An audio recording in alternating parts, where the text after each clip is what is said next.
The old bull stands knee-deep in the swamp, and his ears will not stop shaking. Deep inside the folds of skin behind each ear, dozens of ticks have burrowed into the softest tissue he owns.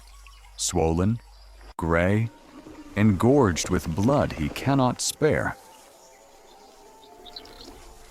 The cracks in his skin run like dry riverbeds, and in every crack, something is feeding. Flies circle the wounds. The afternoon heat presses down, and there is nowhere in this swamp cool enough to make the itching stop. He has tried everything. He flaps his ears against his own skull, again and again, a sound like a door slamming in wind, but the ticks are buried too deep to be shaken loose. He drags the side of his head against the rough bark of a dead acacia, grinding until the bark comes away streaked red. But his ear cannot reach the place that hurts most. He wades deeper into the water and dips his whole head under, holding his breath, hoping the mud will smother them. But ticks do not drown that easily. He tries once more, pressing his ear flat against a termite mound, rubbing until dust rises around him. Nothing works. The ticks cling on, hidden in the one place his trunk can never reach. Finally, a shadow crosses the water. Not a predator, smaller. A pair of red-billed oxpeckers drop from the sky and land, without hesitation, directly inside the deepest folds of his ear. Most animals would flinch at a bird landing this close to something so sensitive. He does not move.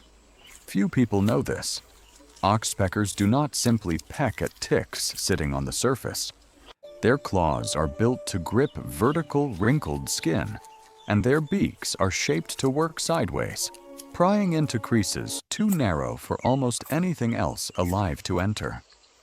This elephant's ear fold is exactly the kind of hiding place they are built for. What happens next is the reason this relationship has lasted for millions of years.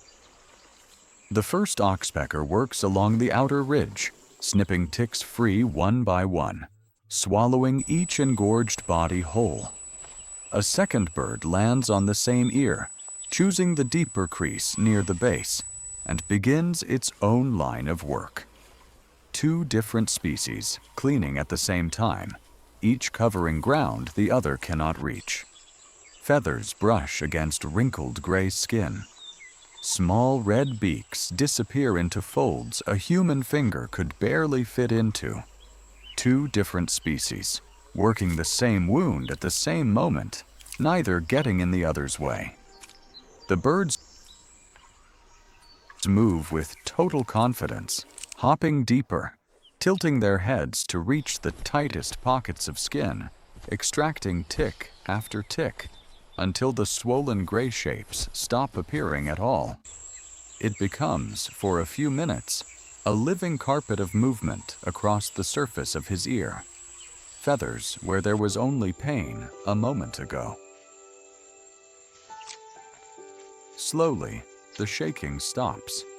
His ears, which have not been still in hours, begin to hang loose and even.